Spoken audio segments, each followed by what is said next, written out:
Ça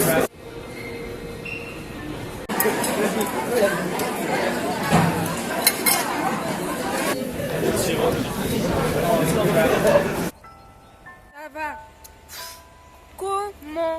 Comment ça va?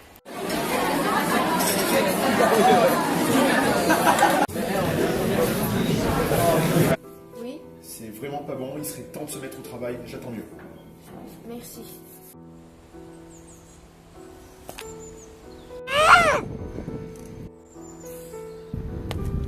En 1555, Jean Nicot, ambassadeur de France à Lisbonne, envoie à Catherine de Médicis des feuilles de tabac censées lutter contre les migraines et autres maladies.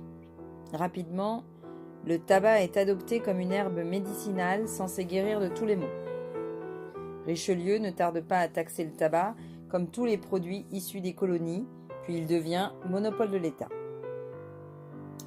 Dès 1809, les principes nocifs du tabac sont découverts, mais cela n'empêche pas la vente et la distribution aux soldats, notamment.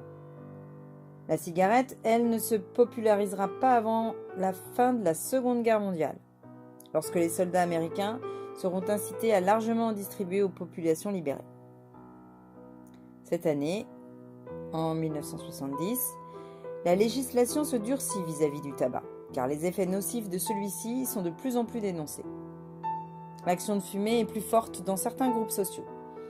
Le tabac est par exemple plus présent dans les milieux populaires, comme les ouvriers, lorsque le métier est plus dur physiquement, car les catégories aisées sont plus conscientes des risques et se projettent avec plus de facilité dans l'avenir. Les basses classes sociales ont quant à eux une attitude critique à l'égard de la lutte anti-tabac. On constate aussi que les femmes ont vu leur consommation fortement augmenter depuis 1960, c'est-à-dire il y a 10 ans, avec leur entrée sur le marché du travail.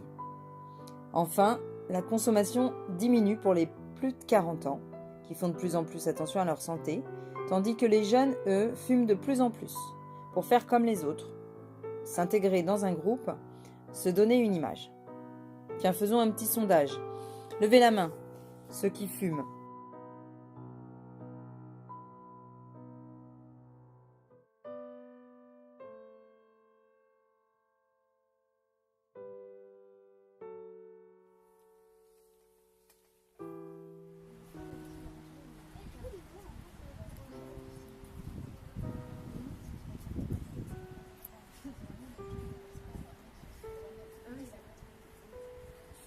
À la voir.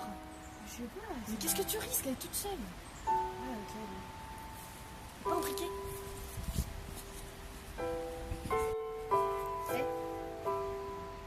Ça te dit de venir avec nous?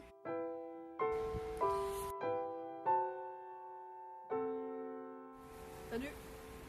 T'en veux? C'est des cigarettes. T'en veux une?